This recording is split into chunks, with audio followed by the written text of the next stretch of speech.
गुरु गोविंद सिंह जी के प्रकाश पर्व पर सभी को हार्दिक बधाई और अभिनंदन। हिंदू, मुस्लिम, सिख, ईसाई आपस में हैं भाई भाई। ये स्लोगन शायद आपने भी खूब लगाए होंगे और सोचते होंगे कि धार्मिक एकता का बेहतरीन नारा है, जिसमें विभिन्न धर्मों के लोगों को भाई जैसा माना गया है। ये स्लोगन किसी गीतकार के दिमाग की उपज थी, लेकिन इसे आजादी के बाद वाली सरकार ने इतना ग्लोरीफाई किया कि ये एकता का संदेश माना जाने लगा। लेकिन क्या सचमुच ये नारा, ये गीत, ये स्लोगन एकता का संदेश देता है? आज इसी पर बोलूंगी खरी खरी। हाँ, तो हिंदू, मुस्लिम, सिख, ईसाई आपस में हैं भाई भाई। भारत की आजादी के साथ ही नारों और गीतों के माध्यम से लोकप्रिय होना शुरू हो गया था। सुनने में तो बहुत ही अच्छा लगता है, लेकिन यह संदेश एकता से ज्यादा अलगाववाद का संदेश था, क्योंकि ऐसा कहकर लोगों के मानस में यह स्थापित कर दिया गया कि हिंदू और सिख अलग अलग धर्म हैं। उसके बाद से अब इसमें जुड़ता ही जा रहा है जैन धर्म, बौद्ध धर्म, यानी इन दोनों को भी धर्म की कैटेगरी में हिंदू से अलग खाने में स्थापित किया जाने लगा है, जिसके लिए सचेत रहने की जरूरत है। हिंदुस्तान पाकिस्तान को अलग कर हिंदू मुस्लिम के दिलों में तो नफरत डाल ही दी गई थी। इसके साथ ही एक और बीज बोया गया, हिंदू सिख अलगाववाद का। सनातन धर्म से सिख पंथ को तोड़कर उन्हें अलग धर्म का नाम देने की लगातार साजिश हुई, और देखा जाए तो आगे चलकर यह सफल भी हो गया। खालिस्तानी आतंकवाद का घाव तो हम झेलते आ रहे हैं ना। सनातन धर्म के अंदर अनेकानेक पंथ, संप्रदाय और गुरु परंपराएं हैं, और ये सभी सनातन की ही धाराएं हैं, अंग है। जैसे नाथ संप्रदाय, लिंगायत, तांत्रिक, शैव, वैष्णव, अघोर, आर्य समाज, ब्रह्म समाज, प्रार्थना समाज आदि। सनातन में ऐसी सैकड़ों गुरु परंपराएं हमेशा से रही हैं। ये सभी सनातन की महान गुरु परंपराएं और मार्ग हैं, जिन्हें पंथ, मत या संप्रदाय कहते हैं। गुरु अपने अनुयायी के लिए ईश्वर कृपा का माध्यम बनते हैं। वो शिष्य और भगवान के बीच की कड़ी होता है। हम सब बचपन से पढ़ते आए हैं कि सिख या खालसा पंथ की स्थापना सिखों के 10वें और आखिरी गुरु श्री गुरु गोविंद सिंह जी ने की थी, जिन्होंने सर्वप्रथम पंच प्यारे को दीक्षा दी थी। तो एक बात तो स्पष्ट है कि पहले जो 9 गुरु थे वे सनातनी हिंदू थे। सिखों के 10 गुरु महाराज हिंदुओं के भी गुरु थे। गुरु नानक देव जी का हिंदू भी सम्मान करते हैं। उन्होंने ईश्वर तक पहुंचाने के लिए एक विशेष रास्ता, तरीका बताया, जिसमें त्याग, सेवा, परोपकार, इन सब पर ज्यादा बल दिया गया। गुरु नानक देव जी ने बताया, एक ओंकार सतनाम, और सनातन में भी यही ओंकार ब्रह्म ध्वनि है। जैन संप्रदाय की बात करें, जैन संप्रदाय के संस्थापक थे भगवान महावीर, जो 24वें तीर्थंकर थे। तो यहां यह बात तो स्पष्ट है कि प्रथम तीर्थंकर भगवान ऋषभ देव से लेकर 23वें तीर्थंकर तक सभी सनातन धर्म की परंपरा के साधक थे। भगवान ऋषभ देव के बारे में बताया जाता है कि वो इक्ष्वाकु वंश के क्षत्रिय थे, और उनका जन्म भी अयोध्या में हुआ था।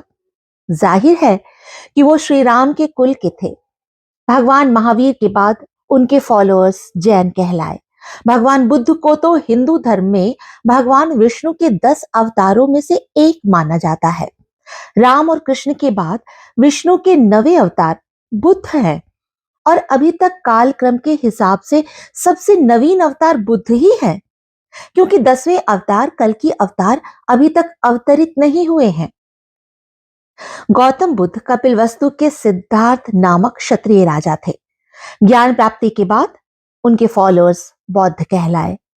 मैं जानती हूं कि आज की पीढ़ी के युवा गूगल पर चेक करेंगे और पाएंगे कि सिख धर्म के संस्थापक प्रथम गुरु गुरु नानक देव जी को बताया गया है वहां। इस तरह जैन धर्म के संस्थापक भी गूगल पर प्रथम तीर्थंकर ऋषभ देव को बताया जा रहा है।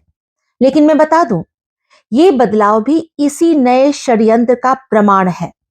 90 के दशक तक के सभी भारत के पुस्तक और पत्रिकाओं में सिख पंथ के संस्थापक गुरु गोविंद सिंह जी और जैन के संस्थापक श्री महावीर का ही नाम होता था। आपके दादा दादी माता पिता सब यही पढ़ते हुए बड़े हुए हैं, तो अब अचानक इन संस्थापकों के नाम बदल क्यों दिए गए? क्योंकि इन्हें आरंभ से ही अलग धर्म सिद्ध करने की कोशिश की जा रही है। सिख गुरु हिंदू देवी देवता की ही पूजा करते थे, तीर्थाटन करते थे। गुरु नानक ने अयोध्या की यात्रा की। गुरु गोविंद सिंह जी ने राम कथा लिखी है। गुरु ग्रंथ साहब में भी श्री राम कथा वर्णित है। गुरु अमरदास ने राम को परमात्मा बताया है। लेकिन बीते कुछ दशकों से सिखों को हिंदुओं से नफरत कराकर अलग करने की साजिश की जाती रही है। इसमें कुछ राजनीतिक दल और वामपंथी इतिहासकारों की बड़ी काली भूमिका रही है, जिन्होंने पूरे भारत का इतिहास मटियामेट किया है। सच यह है कि सिख, जैन, बौद्ध ये सभी हिंदू धर्म की ही शाखाएं हैं और यही कारण है कि हिंदू लोग गुरुद्वारे में, जैन या बौद्ध मंदिर में उतनी ही श्रद्धा से माथा टेकते हैं जितनी श्रद्धा से एक शिव मंदिर में।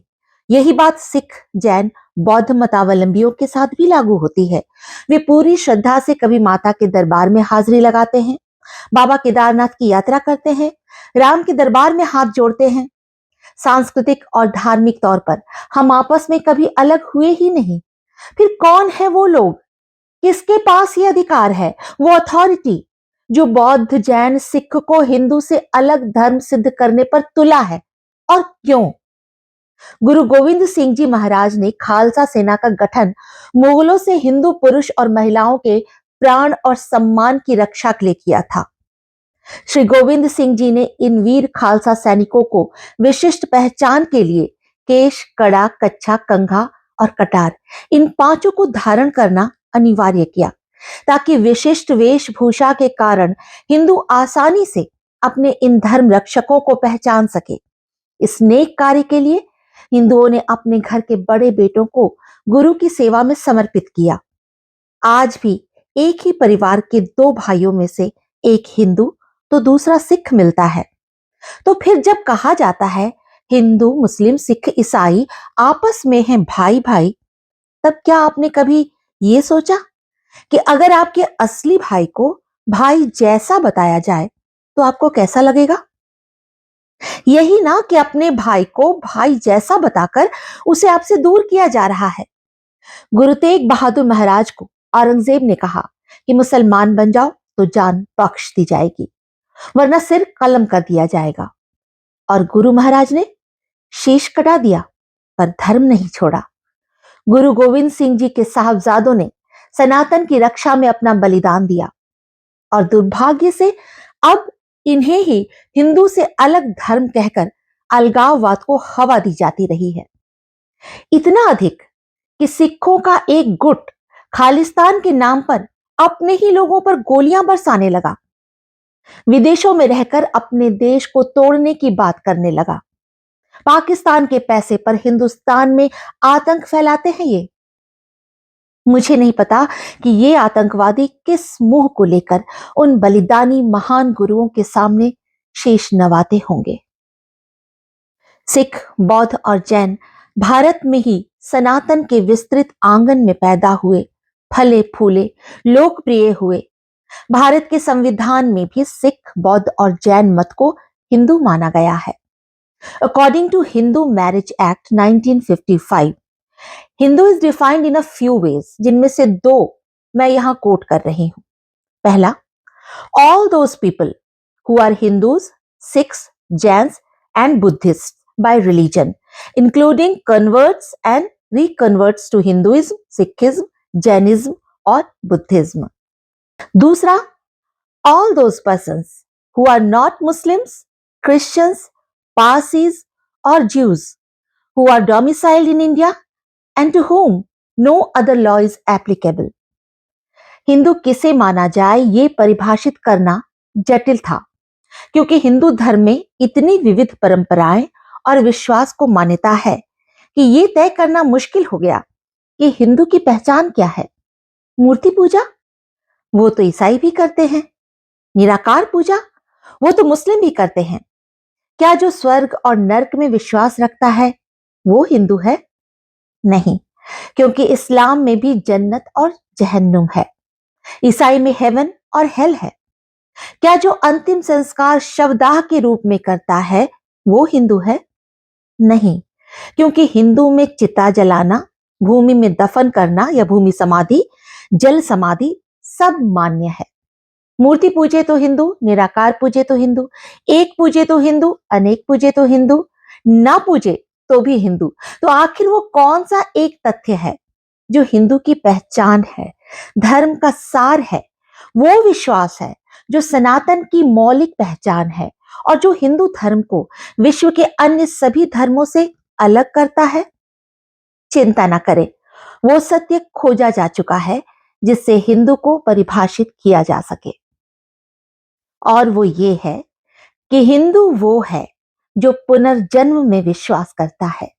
और हम जानते हैं कि कोई भी विदेशी धर्म, अर्थात वो धर्म जो भारत से बाहर उत्पन्न हुआ है, चाहे इस्लाम हो, ईसाई हो, पारसी या यहूदी हो, वो सब एक ही जन्म में विश्वास करते हैं और मृत्यु के बाद कयामत के दिन तक कब्र में इंतजार करते हैं, जिसके बाद एक दिन उनका फैसला होगा।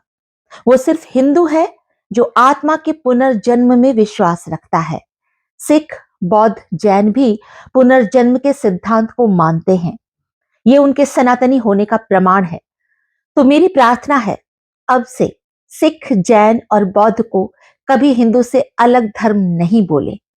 हिंदू, मुस्लिम, यहूदी, ईसाई आपस में हैं भाई भाई, ये कह लेना। लेकिन हिंदू, मुस्लिम, सिख, ईसाई मत कहना। जैन या बौद्ध को भी सनातन से तोड़ने की साजिश को मत सफल होने देना। जय हिंद।